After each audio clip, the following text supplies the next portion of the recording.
Greetings, friends. Welcome to the woods. I just wanted to share with you a little bit about one of the other methods of divination that that's practiced commonly, and or maybe not so commonly. You may not have heard about it, and that's the throwing of runes. Um, Different but comparable to the throwing of bones. And I've also seen it used with stones. In the East, they use I Ching, uh, the I Ching coins. I can't tell you much about in Asian their method. I know it's very sophisticated and fascinating and useful, but it's not the what I've been trained up in. So I can't give you a lot of detailed information about that.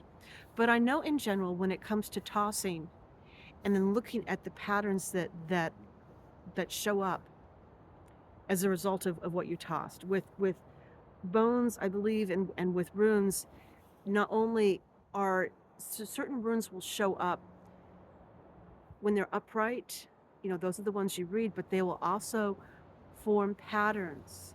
You can take the twigs of different sacred trees and throw them, or any sort of wood, and throw it where it's long and thin.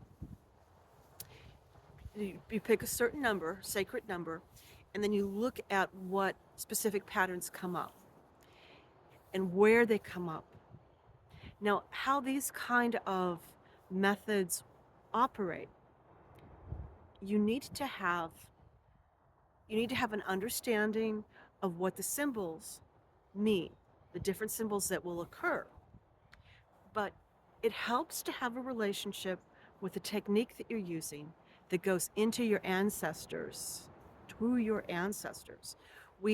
Most of us have some sort of relationship to a specific ethnicity, a specific life wave that we have incarnated into through lifetimes where we've come down through a specific ethnicity or a specific um, perspective, way of looking at things, which sometimes can move from country to country depending on where certain souls wind up.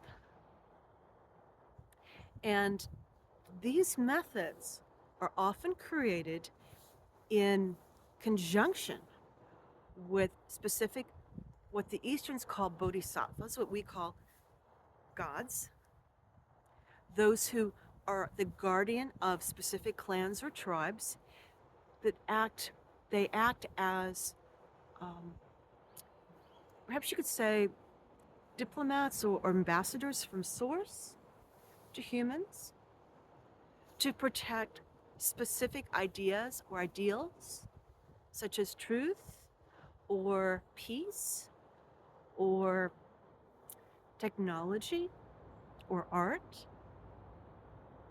And they will help you move those particular ideals of those things forward within your lifeway, within your ethnicity, within your country, within your family. If it's ancestors, it's within your family. And you connect with them. You ask their blessing before you do your before you take your tools and you use them. And by doing so, you get the benefit of their energy so that what comes out of your divination, what you're working, your attuning to source, is much more accurate. And again, the reason we use these tools is so that we can extend our perspective beyond this specific space and time and into the greater realms. Because outside of where we are right now, space and time does not exist in the same way. And when I'm talking ancestors, I'm not just talking father, mother, grandfather, grandparents, great grandparents. I am talking about who you used to be back in that line. Because your DNA is a reflection of your soul.